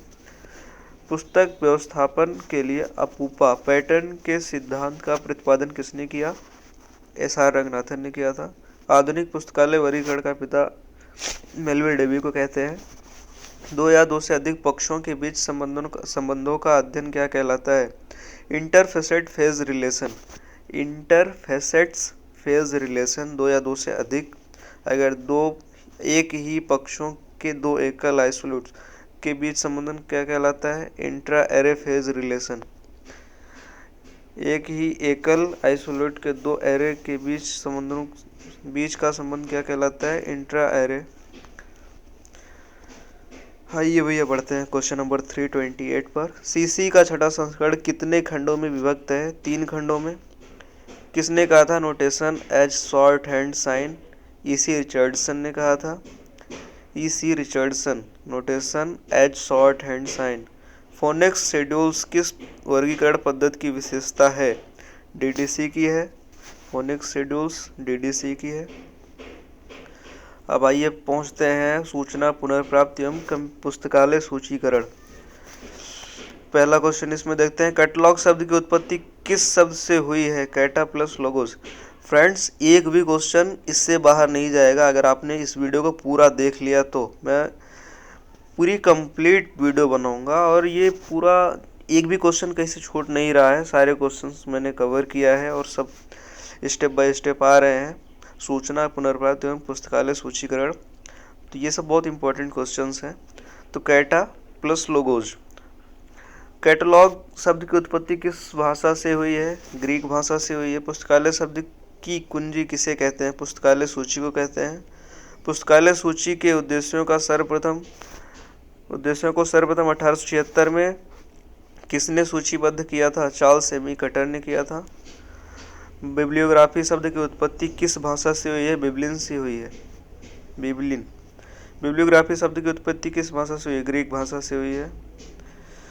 बिब्लिन ग्रीक लैंग्वेज है। पुस्तकालय सूची और ग्रंथ सूची बिब्लियोग्राफी में क्या अंतर है? पुस्तकालय सूची और ग्रंथ सूची में क्या अंतर है? पुस्तकालय सूची किसी पुस्तकालय में मौजूद पुस्तकों की सूची और ग्रंथ सूची सामान्य पुस्तकों की सूची है, यही अंतर है। ब्रिटिश म्यूजियम कोड का प्रथम प्रकाशन किस वर्ष किया गया था? 1841 में किया गया था। ब्रिटिश म्यूजियम कोड का निर्माण किसके द्वारा किया गया था? एंथोनी पैनिजी। ब्रिटिश म्यूजियम कोड में सूचीकरण के लिए कुल कितने नियमों का निर्माण किया गया था? 91। Rules for a dictionary catalogue का प्रकाशन किस वर्ष किया गया था? 1876 में। Rules for a dictionary catalogue के लेखक थे Charles Ammi Cutter. Rules for a dictionary catalogue के नियमों की संख्या कितनी थी? 205 थी। एंग्लो अमेरिकन कैटलॉग कोड के प्रथम संस्करण का प्रकाशन किस वर्ष हुआ था? 1908 में। एंग्लो अमेरिकन कैटलॉगिंग रूल के प्रथम संस्करण का प्रकाशन किस वर्ष किया गया था? 1967 में किया गया था। ISBD-M का प्रकाशन 1971 में। ISBD-G में प्रलेखों के डेटा तत्वों को मुख्य संलेख के कितने क्षेत्रों में व्यक्त किया गया? 8 क्षेत्रों में। वास्तव में AACR2 का आधार है ISBD-G। AACR2 का प्रकाशन किस वर्ष किया गया था? 1978 में किया गया था। AACR2 का पुनर्संशोधित संस्करण प्रकाशन किस वर्ष किया गया था? 1988 से 1998 और 1998 में। AACR2 का प्रथम प्रकाशन किस वर्ष किया गया? 1978 में। क्लासिफाइड कैटलॉग कोड CC के लेखक थे SR रंगनाथन। CCC का नवीनतम संस्करण है 5वां संस्करण। सूचीकरण के कितने सिद्धांत हैं? 5। सूचीकरण के कितने उपसूत्र हैं? 9। पुस्तकालय सूची की माप इंचों में क्या होती है? 5x3। पुस्तकालय सूची की माप इंच में होती है 5x3। पुस्तकालय सूची की माप सेंटीमीटर में होती है 7.5 गुणे 12.5 यानी 7.5 सेंटीमीटर इंटू 12.5 सेंटीमीटर। पुस्तकालय सूची का कौन सा स्वरूप real time interactive retrieval system कहलाता है? OPAC। मार्क 1 को कब लॉन्च किया गया था? 1966 में। मार्क 1 को 1966 में। मार्क 2 को कब लॉन्च किया? 1969 में। मार्क 21 1991 में। मार्क 21 का निर्माण इन दो को मिला के हुआ था US MARC, CAN MARC. USCAN, we can, USCAN समझ सकते हैं आप। US MARC and CAN MARC. MARC 21 को अनुरक्षित किया जाता है यानी कि लाइब्रेरी ऑफ कांग्रेस और कैनेडियन राष्ट्रीय पुस्तकालय द्वारा। US MARC, CAN mark. CCF के प्रकाशन का प्रथम प्रकाशन का वर्ष क्या है? 1948। CCF के द्वितीय संस्करण का प्रकाशन वर्ष क्या है? 1988, 1994, 1988। CCF अभिलेख संरचना प्रारूप किस मानक का विशेष कार्यान्वयन है? ISO 2709। CCF ISO 2709। AACR2 के अनुसार मुख्य प्रविष्टि के कितने अनुच्छेद होते हैं? 8। CCC के अनुसार मुख्य प्रविष्टि के कितने अनुच्छेद होते हैं? 6। AACR2 में शीर्षक भाग हेतु किस पद का चयन किया जाता है? प्रावधानों के अनुरूप लेखक, सहकारण संस्था, लेखक, कॉर्पोरेट बॉडी और टाइटल। शीर्षक भाग हेतु किस पद का चयन किया जाता है? यानी कि AACR2 का जब शीर्षक का चयन करते हैं तो किस भाग का चयन किया जाता है? पद का जब चयन करते हैं तो प्रावधानों के अनुरूप लेखक, सहकारक संस्था यानी कॉर्पोरेट बॉडी, या आख्या या मतलब इसको टाइटल बोलते हैं। CCC में शीर्षक भाग हेतु किस पद का चयन किया जाता है? कॉल नंबर यानी कि क्रमांक या बोधांक। CCC में कॉल नंबर। AACR2 में संकेतन कार्य मुख्य पृष्ठ के किस भाग में किया जाता है? मुख्य पृष्ठ के सबसे नीचे संकेतन कार्य जो है सबसे नीचे किया जाता है मुख्य पृष्ठ में। CC में संकेतन कार्य मुख्य पृष्ठ के किस भाग में किया जाता है? मुख्य पृष्ठ में कार्ड के पिछले भाग में किया जाता है। CC में जो है संकेतन कार्य जो है कार्ड के पिछले भाग में किया जाता है। CC में संकेतन के बाईं ओर के हिस्से को किसके लिए छोड़ा जाता है? क्रॉस रेफरेंस एंट्री के लिए छोड़ा जाता है। CRE cross reference entry. ISBD का निर्माण किस संस्था के सहयोग से हुआ है? इफ्ला के सहयोग से हुआ है। मार्ग परियोजना की शुरुआत किस संस्था के सहयोग से हुआ था? इफ्ला के सहयोग से हुआ था। ISBN का पूरा नाम इंटरनेशनल स्टैंडर्ड बुक नंबर होता है। ISBN 13 अंकों का होता है। पूर्व में ISBN 10 अंकों का होता था। ISBN 10 अंकों से 13 अंकों का किस वर्ष में हुआ? ये 1 जनवरी 2007 में हुआ ऐसा। ISSN कितने अंकों का होता है? 8 अंकों का होता है। ISSN का पूरा नाम इंटरनेशनल स्टैंडर्ड सीरियल नंबर होता है। ISBN के 13 अंक कितने भागों में बटे होते हैं? 5 भागों में। 13 अंकों के ISBN में कितने चेक डिजिट होते हैं? अंतिम का 1।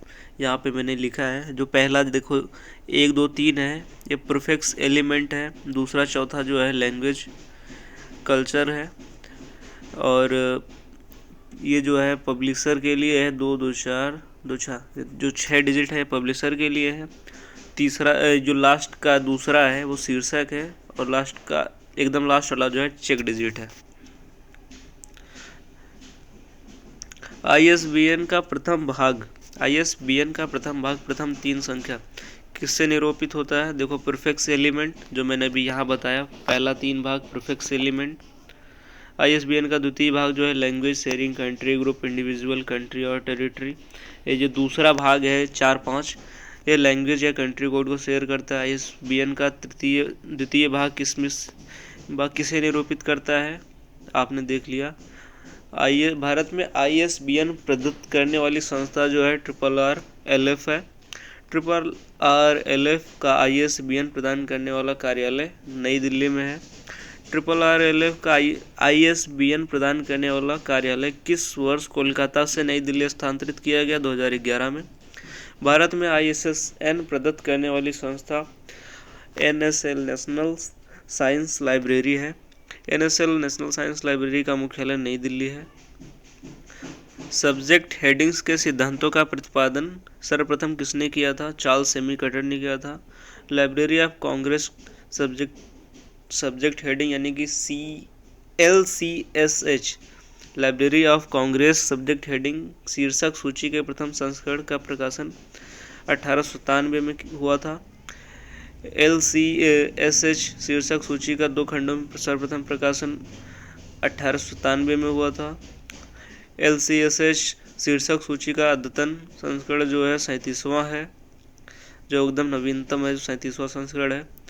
Library of Congress subject heading यानी कि LCSH शीर्षक सूची का 37वां संस्करण कब प्रकाशित किया गया था? PDF रूप में उपलब्ध है 2014 में। Sears list of subject heading SLSH सर्वप्रथम प्रकाशन किस वर्ष हुआ था? 1923 में हुआ था। Sears list of subject heading के निर्माण का श्रेय सीयर्स महोदय को जाता है। Sears list of subject headings का वर्तमान में कौन सा संस्करण है? 21वां। Sears list of subject heading शीर्षक सूची का 21वां संस्करण का प्रकाशित हुआ 2014 में।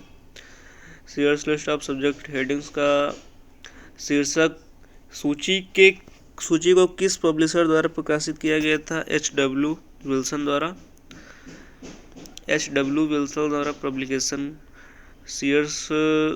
शीर्षक सूची को इस पब्लिकेशन द्वारा प्रकाशित किया गया था, HW विल्सन द्वारा।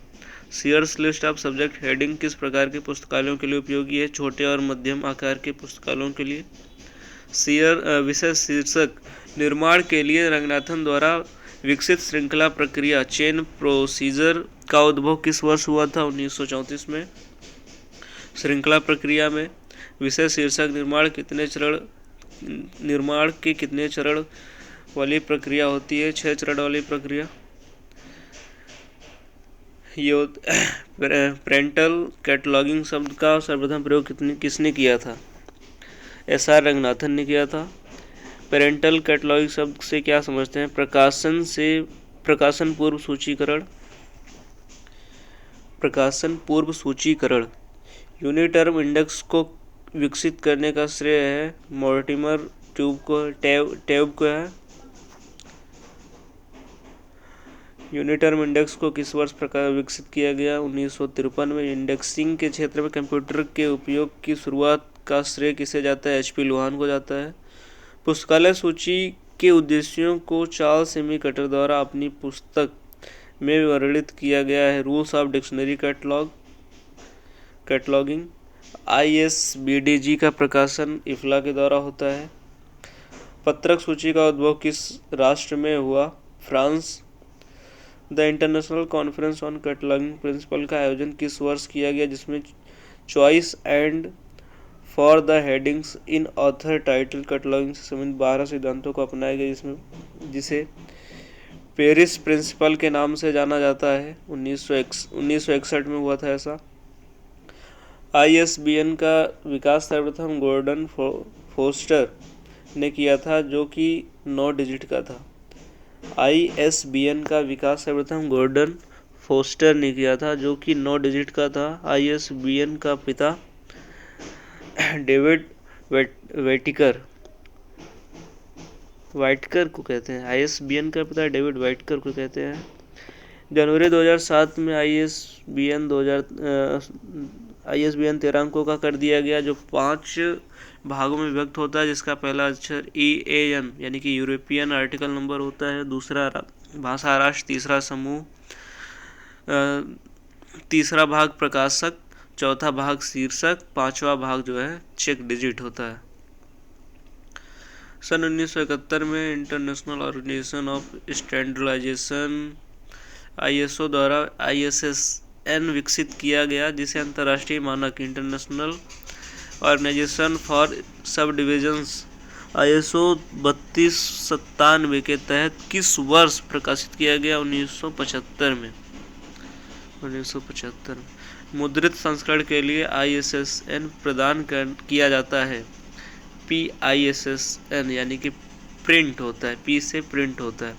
इलेक्ट्रॉनिक संस्करण के लिए ISSN प्रदान किया जाता है EISSN यानी कि E से होता है इलेक्ट्रॉनिक।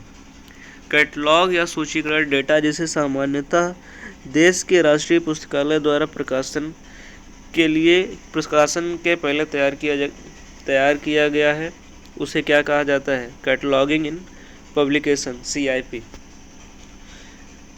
PRECIS एक प्रमुख पूर्व समन्वित अनुक्रमणीकरण प्रणाली है, जिसका निर्माण किस वर्ष किया गया था? 1971 में। PRECIS का निर्माण किस कार्य हेतु किया गया था? BNB ब्रिटिश नेशनल बिब्लियोग्राफी के वर्णानुक्रम अनुक्रमणिका बनाने के लिए किया गया था। PRECIS से पूर्व BNB के लिए किस अनुक्रमणीकरण तकनीक का उपयोग किया गया था? श्रृंखला प्रक्रिया का। BNB के लिए किस वर्गीकरण पद्धति द्वारा वर्ग संख्या का निर्धारण किया जाता है? DDC में। पॉप्सी पॉप्सी के विकास का श्रेय जाता है गणेश भट्टाचार्य को, जिसने DRTC में इस पद्धति का विकास किया।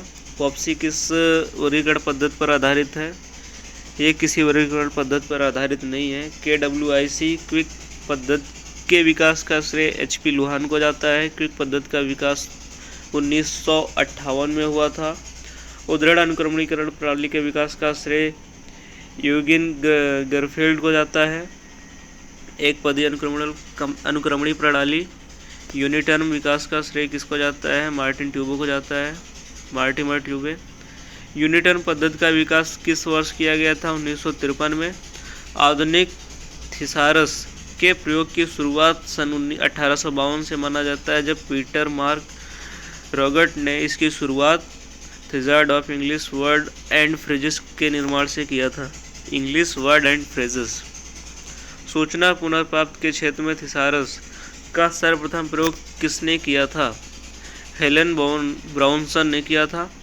हेलन ब्रॉनसन ने 1957 में सर्वप्रथम किस वर्गीकरण शोध पर सम्मेलन में अपने प्रस्तुत शोध आलेख में सूचना पुनर्प्राप्ति के संदर्भ में थिसारस का वर्णन किया?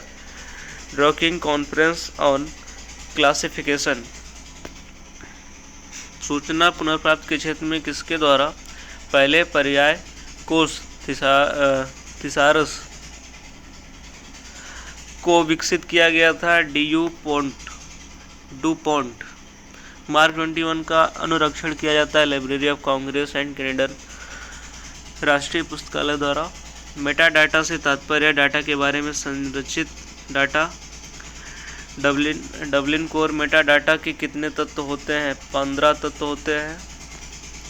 डबलिन कोर मेटा डाटा का कार्यशाला का आयोजन कब और कहाँ किया गया था? सन 1995 ईस्वी में डबलिन, ओहियो में। डबलिन कोर मेटा डाटा पर कार्यशाला का आयोजन किसके द्वारा आयोजित किया गया था? OCLC एवं नासा द्वारा, NCSA द्वारा। क्वेश्चन नंबर 440 पे पहुंच गए हम लोग। CCF का निर्माण किस संस्था द्वारा हुआ था? यूनेस्को द्वारा। CCF के प्रथम संस्करण का प्रकाशन किस वर्ष किया गया था? 1984 में। CCF किस मानक का विशेष कार्यान्वयन है? ISO 2709। ISO 2709 का प्रथम संस्करण का प्रकाशन किस वर्ष किया गया था? 1973 में किया गया था। ISO 2709 के द्वितीय संस्करण का प्रकाशन किस वर्ष किया गया था? 1981 में हुआ था। अब इस वीडियो को यहीं ख़त्म करते हैं। इसका एक पार्ट 2 लेके आते हैं, अभी थोड़ी देर में वो भी अपलोड होगा। पहले आप इसको देखिए, फिर पार्ट 2 अपलोड करते हैं। वीडियो में काफ़ी एफर्ट्स लगा है, तो इसको लाइक करना और जहाँ तक हो सके शेयर करना और अपने सुझाव में कमेंट बॉक्स में देना। बाकी टेलीग्राम ग्रुप है, उसको ज्वाइन कर लेना और उसमें आपको इसकी पूरी PDF मिल जाएगी, ताकि आप सबको जितनी भी हेल्प मिल सके उतनी सही है। थैंक यू वीडियो को देखने के लिए। आपका दिन शुभ हो।